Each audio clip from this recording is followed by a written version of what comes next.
नमस्कार। भारत मंथन के इस नए एपिसोड में आप सबका स्वागत है। हम सब जानते हैं कि पत्रकारिता समाज का दर्पण होती है। समाज और देश में होने वाली घटनाएं को बिना लाग लपेट दिखाना पत्रकारिता का धर्म होता है। परंतु क्या ये आदर्श मापदंड विदेशी पत्रकारिता को भी लागू होता है? इसका शायद उत्तर है नहीं। हमारे देश में होने वाली कई घटनाओं को हमेशा अपने एक विशिष्ट चश्मे से देखने वाले पश्चिमी पत्रकार और मीडिया हमारी छवि को धूमिल करने में या हमारी प्रगति को कम आंकने में कभी दोबारा नहीं सोचते। आप में से कई लोग विदेशी पत्रकारिताओं को पढ़ते भी होंगे, या अब इस डिजिटल मीडिया के ज़माने में हमारे पास विदेशी मीडिया में क्या छपाया या दिखाया गया, ये कंटेंट आ ही जाता है। क्या यह कोई सोची समझी साजिश है या पश्चिमी माध्यमों का हमारे प्रति पूर्वग्रह? इन्हीं बातों पर हम चर्चा करेंगे श्री उमेश उपाध्याय जी से। उमेश जी, आपका स्वागत है। नमस्कार, बहुत बहुत धन्यवाद। मैं सबसे पहले हमारे दर्शकों को उमेश जी का एक छोटा सा परिचय करवा दूं। पुस्तक भी दिखा देते हैं। हाँ, श्री उमेश उपाध्याय देश के जाने माने पत्रकारों में से एक हैं और प्रिंट, टेलीविज़न, डिजिटल मीडिया, इन सभी माध्यमों में 4 दशकों का उनका शानदार अनुभव रहा है। आपने PTI, all India radio, Doordarshan, network 18, जी न्यूज़ जैसे मीडिया में लंबे अरसे तक काम किया है। आप जवाहरलाल नेहरू यूनिवर्सिटी और एफटीआईआई पुणे के पूर्व विद्यार्थी हैं। आपने कई टीवी कार्यक्रमों की एंकरिंग भी की है, न्यूज़ शो भी किए हैं।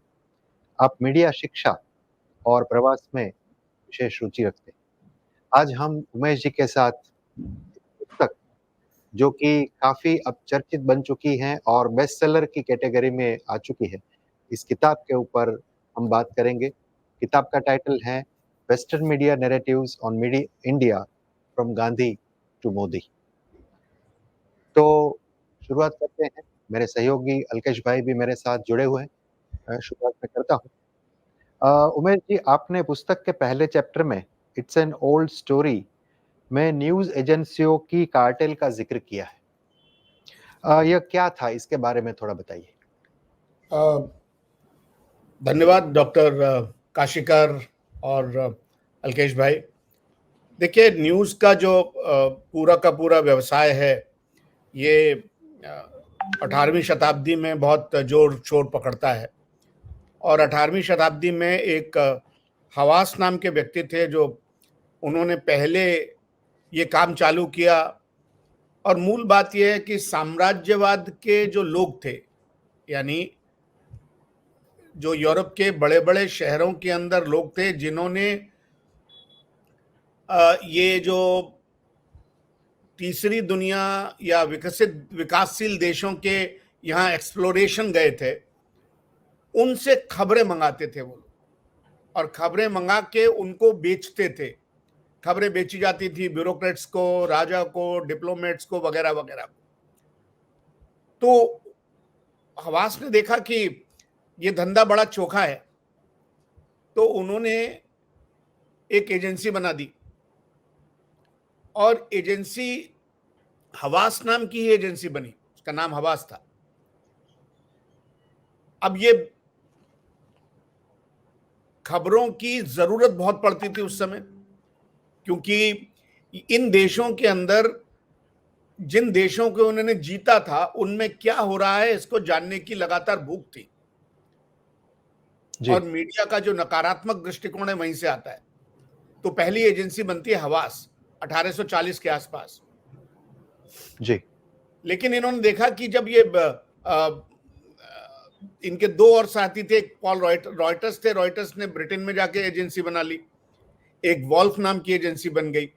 तो जब इन्होंने देखा कि ये बड़ा कॉम्पिटिटिव हो रहा है, तो इन 4 एजेंसियों ने, Havas, Reuters, Wolff, AP, Associated Press America की, इन्होंने दुनिया को साम्राज्यवाद की तर्ज पर बांटा और अपने अपने हिस्से तय कर लिए। 1860 के अंदर इनमें एक क्वाड्रिलेटरल समझौता हुआ, लिखित समझौता हुआ, जिसके तहत एक हिस्से में दूसरा आदमी नहीं जा सकता, जिसका आधिपत्य या जिसका वो इलाका दिया गया था। तो आप सोच सकते हैं कि ये जो कार्टेलाइजेशन हुआ, ये तभी से न्यूज की जड़ में है। ये चारों एजेंसियों ने बाकी, जैसे रॉयटर्स को दिया गया जो अंग्रेजी साम्राज्य यानी भारत और ब्रिटेन के बाकी जो उपनिवेश थे जी, दुनिया को साम्राज्यवाद की तर्क पर बांटकर एजेंसीज ने अपना काम चालू किया। यह इसकी पृष्ठभूमि है, ये जो बड़ी बड़ी 4 एजेंसी बनी, और दुनिया के सारे समाचार व्यापार को ये बड़ी एजेंसियां आज भी एक बड़ी हद तक कंट्रोल करती हैं। ये क्वाड्रिलेटरल एग्रीमेंट है जो द्वितीय विश्व युद्ध तक चला, आप समझिए। जी अलकेश भाई। हाँ, उमेश जी, सबसे पहले तो मैं इस बात से आपका अभिनंदन करता हूं कि आपने बार बार आपकी पुस्तक में न्यूज़ बिजनेस बोला है, जो मैं भी बहुत वर्षों से यहाँ मेरे सर्कल में बोलता हूँ कि ये बिजनेस है एक्चुअली, जो नहीं होना चाहिए, लेकिन ये लोगों ने बिजनेस बना दिया। तो ये एक अच्छे आपने हिम्मत की है इस ऐसे पुस्तक में लिखने की, ये बहुत बड़ी बात है, अच्छी बात। मेरा सवाल ये न्यूज़ एजेंसी के रिलेटेड ही है, लेकिन वो भारत के संबंध में है। आपने उसमें उल्लेख किया है कि जो 4 एजेंसी बनी और उसको दुनिया को बांट दिया, और भारत में वो भी उनका ही न्यूज़ आने लगे। यहाँ पीटीआई ने कुछ कोशिश की थी और नेहरू उसमें शामिल करने की बात की थी और सब कुछ। मैं ये आपके माध्यम से दर्शकों को ये उसमें आप बताए, समझाए कि उन एजेंसी का भारत में न्यूज़ के ऊपर कितना प्रभाव पड़ता है? क्या अभी भी वो प्रभाव है? क्योंकि आपने नो डाउट गांधी से लेकर मोदी तक की बात कही है, लेकिन किस तरह से प्रभाव है और क्या-क्या कुछ 1 या 2 उसके विषय में अगर आप उदाहरण दे सके अभी रिसेंट, मुझे लगता है कि हमारे जो दर्शक है भारत मंथन के, वो पूरी तरह समझ पाएंगे। आपने जो बात कही ना कि न्यूज़ एक व्यवसाय है, धंधा है, ये मैं नहीं कह रहा। मेरे कहने से या मेरे ना कहने से नहीं बनता। इन एजेंसी ने ही माना ये, और इस धंधे को धंधे की तर्ज पर ही बनाया। और मूलतः अगर मैं आपको बता दूं कि रॉयटर्स का जो धंधा था, बेसिकली यहाँ से हाँ, कपास के बारे में, यहाँ से खेती के बारे में, चीन में क्या हाँ, हो रहा है इसके बारे में कमोडिटीज का व्यापारिक इंफॉर्मेशन बेचने का था। या और उन्होंने तो रेलगाड़ी बनाने का ठेका भी लिया, रेल बनाने का ठेका भी लिया। तो बिजनेस तो रहा है शुरू से। अब आज की बात पर आ जाते हैं। मैंने कई सारे उदाहरण इसके अंदर दिए हैं कि किस तरीके से पूरी दुनिया के अंदर न्यूज के इंफॉर्मेशन फ्लो को ये बड़ी एजेंसियां कंट्रोल करती हैं। कुछ देशों ने अपनी अपनी एजेंसी बनाई है, लेकिन वो दुनिया में, मान लीजिए कि पीटीआई है, पीटीआई ने अमेरिका के अंदर कितने रिपोर्टर्स लगाए हैं, वो भारत के बारे में जो है उसके बारे में ज्यादा से ज्यादा खबर भेज पाते हैं। लेकिन अंतरराष्ट्रीय जगत के बारे में जो खबरें दुनिया में आती हैं वो एजेंसियों से ही आती हैं, आज की दुनिया में भी आती हैं। और इन एजेंसियों का ये यहां पर इसलिए नहीं आए थे कि यहां की दुनिया को इनको ये जैसी है वैसी देखना था, या यहां की दुनिया का सही चित्रण करना था। उनका एकमात्र उद्देश्य था कि साम्राज्यवादी ताकतों ने जो ढांचा बनाया है, जो तंत्र बनाया है, उसको जिंदा रखना, उसको पल्लवित और पोषित करना। एक काम बिल्कुल क्लियर है। और आपने उदाहरण की बात की, तो जब भारत पराधीन था उस समय बाकायदा ऑर्डर आते थे, और ऑर्डर ये थे, मैंने उद्धृत किया इसको भी, कि अगर भारत के अंदर नेटिव के बीच में कोई झगड़ा होता है, मारामारी होती है, उसको ज्यादा ध्यान देने की जरूरत नहीं है, लेकिन अगर एक छोटे से मिशनरी को भी कहीं नुकसान पहुंचता है तो उसको पूरी तरह से कवर करने की आवश्यकता है। सही। ये कहते थे। अब भी मैं रॉयटर्स का आपको उदाहरण देता हूं, जैसे कि मैंने अपनी किताब के अंदर दिया है। अभी चीन के अंदर एशियन गेम्स हुए, उस एशियन गेम्स में भारत ने 107 पदक जीते। उससे पहले एशियाई खेलों के अंदर भारत ने 60 पदक जीते थे। अलकेश भाई, आप जानते हैं कि 60 से 107 का सफर, कोई भी स्पोर्ट्स जर्नलिस्ट इस बात को जानता है कि इसका क्या मतलब होता है। ये बड़ी खुशी की बात है एथलीट के लिए, देश के लिए, और देश बहुत खुश था। लेकिन रॉयटर्स की हेडलाइन इस पर क्या थी, आपको देख के अचरज होगा, इसलिए मैं पुरानी बात नहीं कर रहा हूं, मैं अभी की बात कर रहा हूं। उन्होंने कहा, India a big fish in small Asian pool. अब आप मुझे बताइए, आप अगर स्पोर्ट्स जर्नलिस्ट हैं तो आप ये समझते हैं कि ऐसी हेडलाइन लिखेंगे? तकलीफ होती है, मुझे लगता है उनको, उनमें से कई लोगों को। भारत जैसे देश जब अपनी बात, अपना विकास करते हैं और अपनी विरासत, अपनी जिसको बोलते हैं पहचान छोड़ने की कोशिश करते हैं। अभी आप देख लीजिए, कई अखबारों के अंदर जो बाहर के हैं, अभी से एक राग आना शुरू हो गया है कि भारत में लोकतंत्र खतरे में है। खतरे में, हाँ। ये आज खतरे में नहीं है। 1947 से लोग कहते थे कि भारत में लोकतंत्र खतरे में है। पहले ये कहते थे भारत गरीब, अनपढ़, गंवार देश है, इसमें लोकतंत्र चलेगा नहीं। आपको मालूम होगा कि जब भारत में यूनिवर्सल फ्रेंचाइज, एडल्ट फ्रेंचाइज दिया गया, सबको, वयस्कों को मताधिकार का अधिकार दिया गया, मत देने का, बहुत सारे यूरोपीय देशों में तब तक यूनिवर्सल एडल्ट फ्रेंचाइज नहीं था।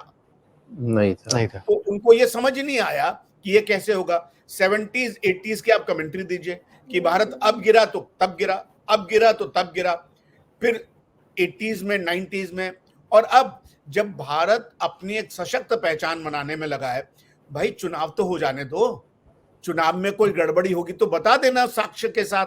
लेकिन आज से ही लिखना शुरू कर दिया कि भारत में लोकतंत्र सही नहीं होगा। ये क्या बात है? आप कोई भविष्यवक्ता हैं क्या? आप जर्नलिस्ट हैं या ज्योतिषी हैं? तो ऐसी ही भविष्यवाणियां ये करते रहते हैं भारत के बारे में। कोविड के समय उन्होंने भविष्यवाणी की। मैं बात कर रहा हूं जनवरी में 2020 में कोविड चालू हुआ, दिसंबर में केसेस पहले आए थे चीन के वुहान के अंदर। भारत में आते आते मार्च हुआ, मार्च 24 2020 में भारत में लॉकडाउन लगा। लेकिन जैसे ही लॉकडाउन लगता है, उसके वो लिखना शुरू कर दिया, डिक्टेटोरियल ऑटोक्रेटिक लॉकडाउन। और फिर लिखना शुरू कर दिया, क्योंकि यूरोप में उन दिनों बहुत ज्यादा मारामारी हो रही थी, इटली में बहुत सारे लोग मारे जा रहे थे, लाशों के ढेर लगे हुए थे, अमेरिका में भी ऐसा था। लिखना शुरू कर दिया कि अमीर देशों में अभी कोरोना कहर बरपा रहा है, जब भारत जैसे गरीब देशों में आएगा तो क्या होगा।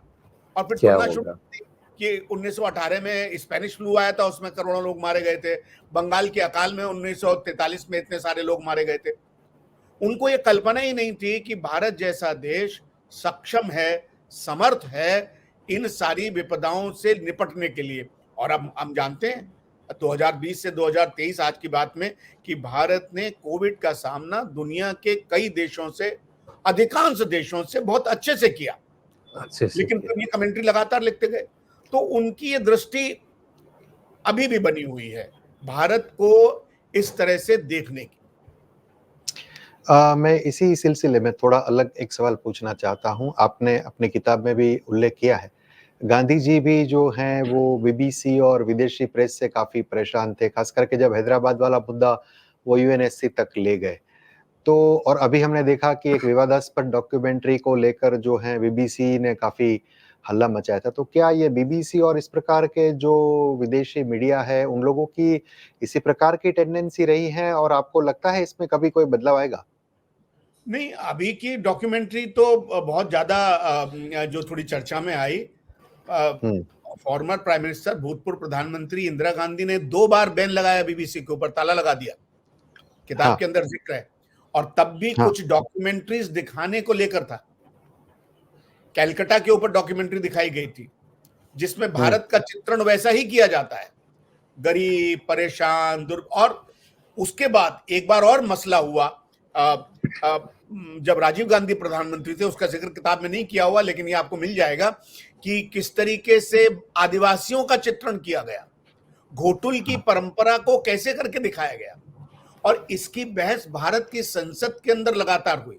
अगर संसद की बहस को उठाएंगे, जिसको मैंने उद्धृत किया है कि कैसे जब पहला बैन लगा बीबीसी के अंदर, श्रीमती गांधी ने लगाया 70s के अंदर, तो एक के बाद एक सदस्य ने कहा कि भारत का ऐसा चित्रण करने का अधिकार किसने इनको दिया है।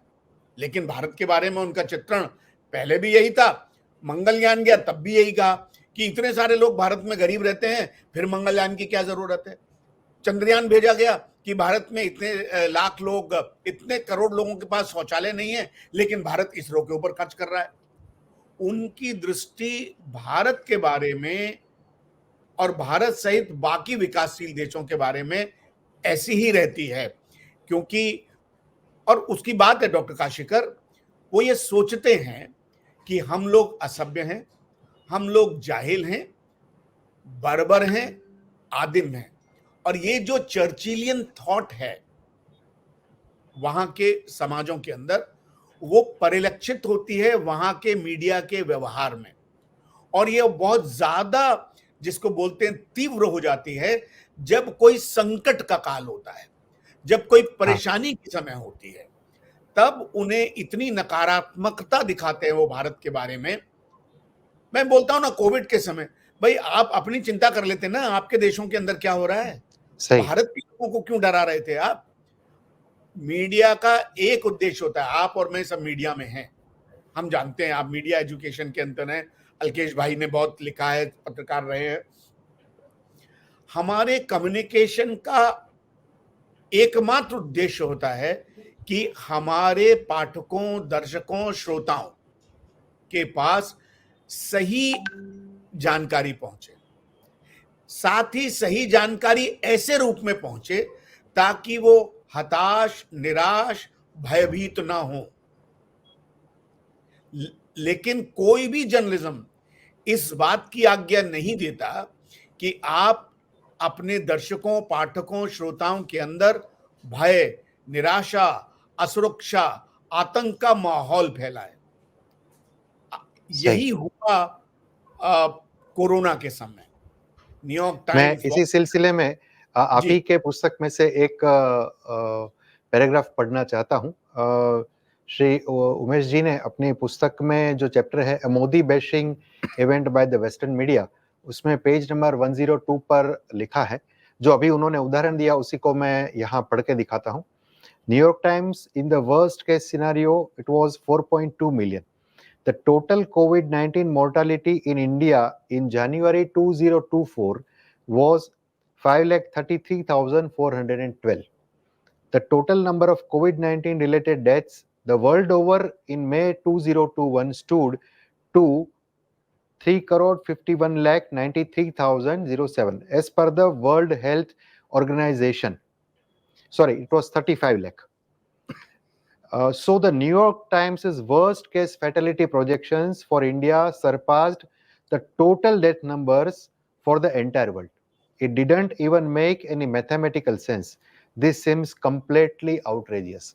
यही बात जो अभी उमेश जी ने कही, वही बात इन्होंने यहाँ लिखी भी है। अल्केश भाई, आप अगला सवाल। मैं इसमें एक चीज छोड़ देता हूँ डॉक्टर काशीकर जी, जो आपने अब न्यूयॉर्क टाइम्स ने 25 मई 2021 को लिख दिया कि भारत के अंदर 42 लाख लोग मारे गए हैं, और उन्होंने कैलकुलेशन किया, एक आंकड़ा उसमें मैंने दिया है कि भारत में तब 70 करोड़ लोग संक्रमित हो गए थे। यानी 70 करोड़ का मतलब होता है भारत की आधी जनसंख्या से ज्यादा हर दूसरा आदमी संक्रमित है, जो सही नहीं था। अगर थोड़ा भी कैलकुलेशन दिमाग लगाते तो नहीं मानते इस बात को। एप्लीकेशन ऑफ माइंड नहीं था इसके अंदर। आप जनवरी 2024 का मैंने आंकड़ा उसके अंदर दिया है, इस समय पूरी दुनिया के अंदर टोटल संक्रमण की संख्या टोटल 70 करोड़ के आसपास है 4 साल के बाद। तो आपने तब कैसे कह दिया कि भारत के अंदर ही 70 करोड़ हो गए? It doesn't make any sense at all. Yes. जी, मैं बीच में टोक दिया था अल्केश भाई। नहीं, तो सही बात है, आपका पॉइंट तो चाहिए ही। मैं ये अभी जानना चाहता हूँ, जो आपने एक उसका उल्लेख भी किया है कि western media, western agencies, news agencies, ये जो बायस हमेशा से रही है पहले से अभी तक, तो उसके सामने ऐसे कुछ लोग भी है वहां में वेस्टर्न वर्ल्ड में कि इन लोगों को आईना दिखाते हैं कि भाई आप पूरा का पूरा इस तरह से नहीं देखे, आपको थोड़ा सा रियलिस्टिक देखना चाहिए। तो ऐसे कितने प्रयास हुए हैं और इसका कुछ असर आपको आपके पूरे स्टडी में, इतने बड़े स्टडी में कहीं भी ज्यादा दिख अभी कुछ थोड़ा सा दिख रहा है कि ये हो सकता है कि आगे जाके ये लोग थोड़ा सा टोन डाउन करे और रियलिस्टिक पिक्चर दिखाए? अलकेश भाई, बिल्कुल सही बात है। ये बात सही है कि कुछ लोग लिखते होंगे, लेकिन हम जब चर्चा करते हैं तो सामान्य ट्रेंड की चर्चा करते हैं। सामान्य ट्रेंड क्या रहता है, मैंने जिक्र किया है, आज की बात नहीं है। 1935 में एक अमेरिकी पत्रकार विल डुरांट भारत आए और उसके बाद उन्होंने किताब लिखी। इस किताब को थोड़ा सा मैंने इसके अंदर उद्धृत किया है। उन्होंने बताया कि दुनिया के इतिहास में ऐसी बर्बरता, ऐसा अमानुषिक अत्याचार किसी देश पर नहीं हुआ जैसा भारत के अंदर ब्रिटिश कर रहे हैं। In so many words he writes, he says ये इतना बड़ा पाप है। और उन्होंने उस थ्योरी को भी बताया, जैसे हम लोग कई बार बोलते हैं ना, हिंदू रेट ऑफ ग्रोथ, कई बार ये हमारे ऊपर छाप दिया गया। वो ये बोलते हैं कि भारत में जो विकास नहीं हो पा रहा, अंग्रेज कहते हैं कि हिंदुओं की वजह से नहीं हो पा रहा। यह गलत है। इसको उन्होंने डिबंक किया उस किताब के अंदर। इस किताब को आप पढ़िएगा। ऐसे कुछ लोग हैं, लेकिन ये नक्कार खाने में तूती की तरह से हैं। इनकी बातों को मुख्य रूप से दिखाया नहीं जाता, बताया नहीं जाता। मेन स्ट्रीम हमारे यहाँ भी ऐसा, वो हमारे यहाँ भी ऐसा ही होता है। एक ही चित्र प्रस्तुत करता है और अभी भी आज भी कर ही रहा है ना। देखिए, अगर आप पिछले 2 हफ्ते के अंदर अंग्रेजी अखबारों में न्यूयॉर्क टाइम्स पर क्या छप रहा है, इकोनॉमिस्ट में क्या छप रहा है भारत के चुनावों को लेकर, अरे भाई चुनाव खत्म हो जाने दीजिए ना, तब आप बताइएगा कि हाँ गड़बड़ी नहीं, चुनावों के अंदर गड़बड़ी होने वाली है। ये क्या बात हुई भाई? ये क्या हुआ? प्रधानमंत्री मोदी इस देश के चुने हुए प्रधानमंत्री हैं। इस देश की जनता ने उन्हें चुना है। भारत दुनिया का सबसे बड़ा लोकतंत्र है। हमारी संस्थाएं, supreme court, election commission of India, खुली प्रेस की व्यवस्था, सिविल सोसाइटी, ये काफी सशक्त हैं। इन्होंने बार बार ऐसा दिखाया है। लेकिन उनको जो सूट करता है, अब मोदी बैशिंग करनी है, और मोदी बैशिंग करते हैं हिंदू नेशनलिस्ट लीडर। तो ये दोष है कि भारत के अंदर ज्यादा हिंदू हैं क्या? इस बात को दोष देना चाहिए। आप क्या पाकिस्तान के प्रधानमंत्री को क्या इस्लामिस्ट लीडर लिखते हैं? या ब्रिटेन में जहां वहां का राजा चर्च का अध्यक्ष है, वो सचमुच में क्या उसको आप ईसाई प्रधानमंत्री लिखते हैं? ऐसा क्यों कहते हैं? ऐसी उपमा आपने क्यों दी? नहीं तो बताइए ऐसा क्यों है? सऊदी अरेबिया के बारे में ऐसा लिखते हैं? नहीं लिखते। तो बस उनको जिसको क्या बोलते हैं, अपने एजेंडा के तहत जिसको कहना होता है उसको एक नाम दे देते हैं और उस पर चलते रहते हैं, विशेषण दे देते हैं। हमारे लोग भी कई उसको उनका अनुकरण करते हैं। उमेश जी, आपने इसमें एक स्थान पर IIMC दिल्ली ने जो एक सर्वे किया था मीडिया, फॉरेन मीडिया के कवरेज को लेकर, उसका भी उल्लेख किया है। उसके बारे में भी थोड़ा बताइए, क्योंकि ये आपकी जो किताब है ये पत्रकारों के लिए और पत्रकारिता के विद्यार्थियों के लिए भी बेहद उपयोगी है। तो इस बारे में भी आप थोड़ा कुछ हमें बताइए, क्योंकि ये बहुत इंटरेस्टिंग, उसके जो फाइंडिंग्स हैं वो काफ़ी इंटरेस्टिंग है। IIMC ने एक सर्वे किया था और मुझे ऐसे हुआ कि उस सर्वे के बाद उन्होंने एक सेमिनार की थी, मुझे भी उसमें बुलाया, ऑनलाइन सेमिनार, जिसमें तो उनके सर्वे में उन्होंने मीडिया कर्मी, पत्रकार, पत्रकारिता के विद्यार्थी, पत्रकारिता के प्राध्यापक, उस क्षेत्र में काम करने वालों से एक ऑनलाइन सर्वे किया था। और उस सर्वे में 60% से ज्यादा लोगों ने माना कि विदेशी मीडिया जो भारत का चित्रण कर रहा है वह सही नहीं है, वह तथ्यपरक नहीं है। वो तथ्यों से विपरीत है। और इस नाते में और आईएमसी का ये सर्वे महत्वपूर्ण है। और बाद में कई पत्रकारों ने इसकी ताकीद भी की, कहा कि ये वो अपने मन का कचरा हमारे यहाँ फेंक देते हैं और हम उसको ढोते रहते हैं। मूल बात यह है। तो सही। भारत के पत्रकारों को पश्चिमी मीडिया से जो आता है उसको एकदम दिव्य सत्य मानकर कि अंतिम बात कह दी है, ऐसा नहीं मानना चाहिए।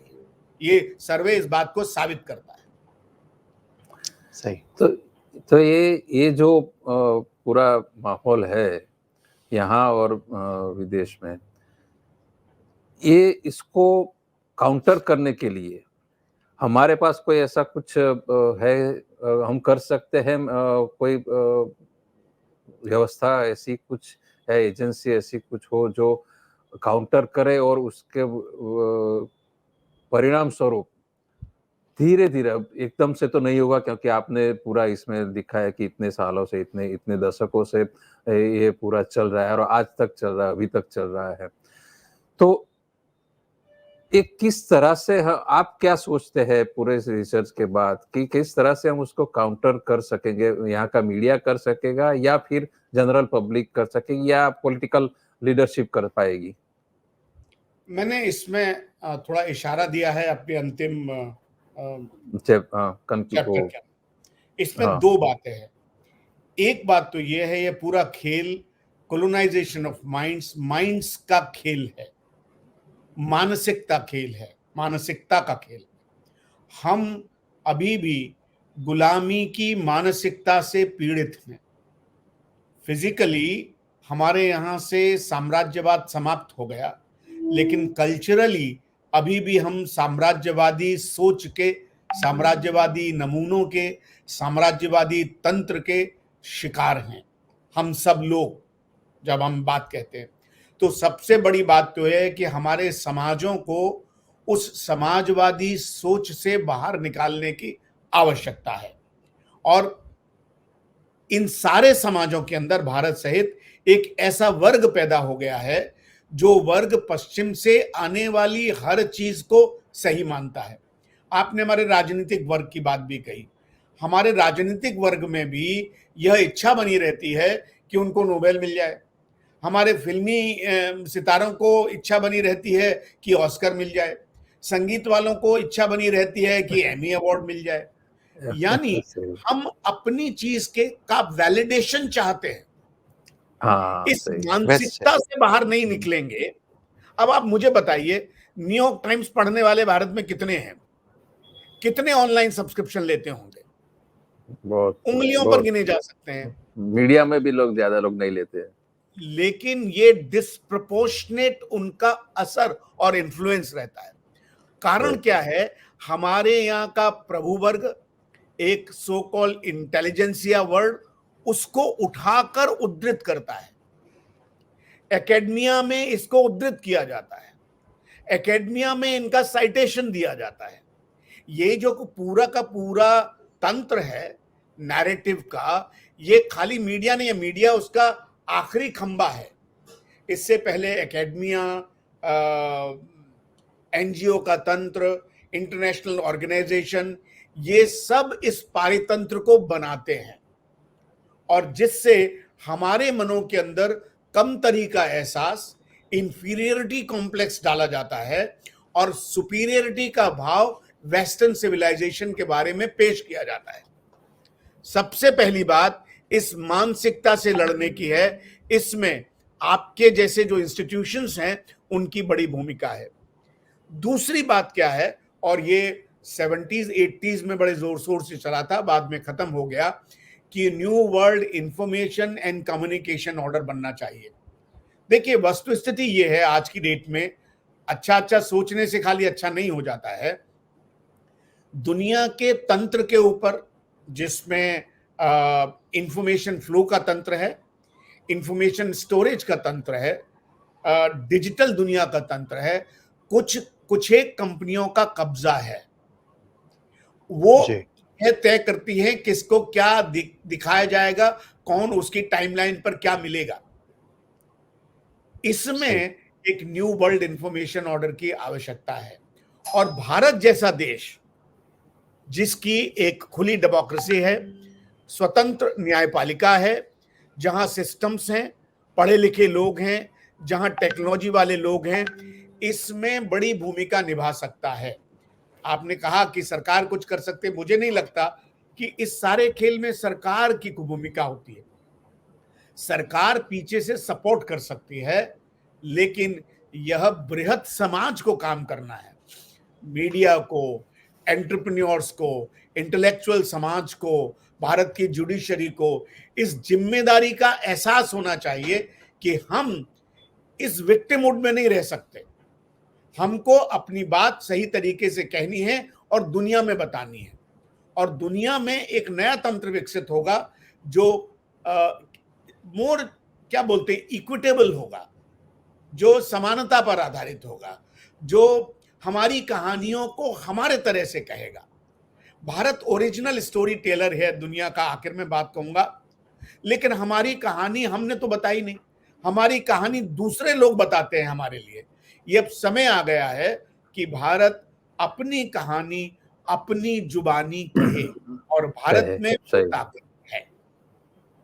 सही, बिल्कुल सही कहा आपने उमेश जी। वैसे बहुत ही बढ़िया किताब है, बहुत रिसर्च करके उमेश जी ने बड़ी मेहनत से किताब बनाई है। बहुत सारे तथ्य है इसमें, बहुत सारी बातें की जा सकती हैं, पर समय का अभाव है, इसलिए हम यहीं रुकेंगे। उमेश जी, आज आप हमारे साथ जुड़े और इस किताब के बारे में बहुत कुछ बातें हमें बताई। आपका बहुत बहुत धन्यवाद।